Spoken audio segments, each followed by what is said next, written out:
দর্শক, আজকে এসেছি একটি অনুরোধ নিয়ে।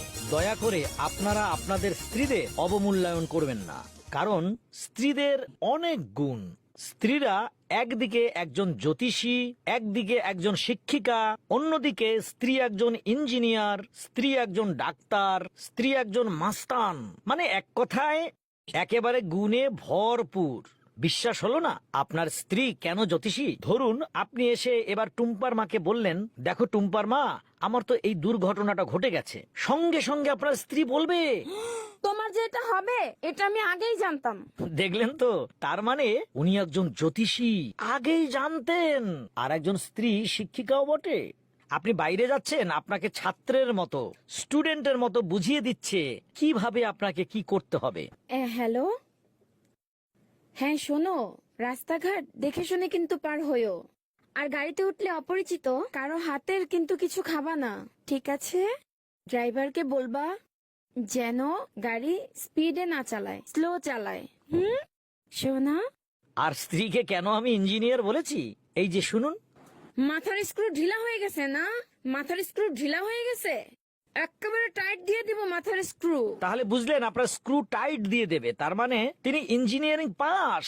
তিনি একজন ডাক্তারও বটে।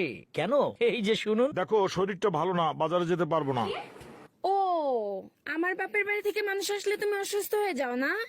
তোমার কিচ্ছু হয় নাই, তুমি সুস্থ আছো, যাও বাজারে যাও, যাও। আচ্ছা, আমি এরপরে কেন বলেছি স্ত্রী মাস্তান সন্ত্রাসী?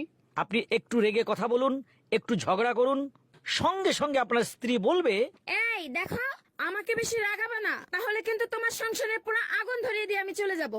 আর এই বউয়ের যন্ত্রণা নিয়েই আমার এবারের গান।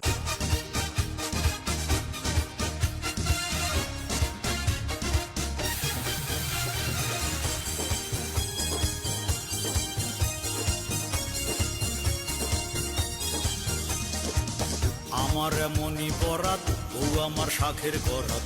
আমার এমনই বরাত, ও আমার শাখের করাত। আইতে কাটে যাইতে কাটে,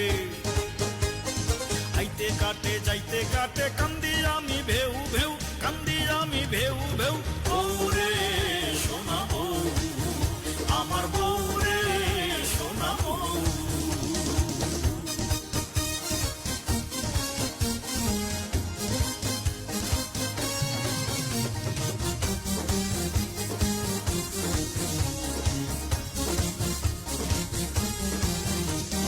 ঘরে থাকলে বলে তোমার মতো আইসে নাই রে, ঘর ছাড়লে কয় এত ঘোরা ঘুরি কিসের বাইরে। আমার বউ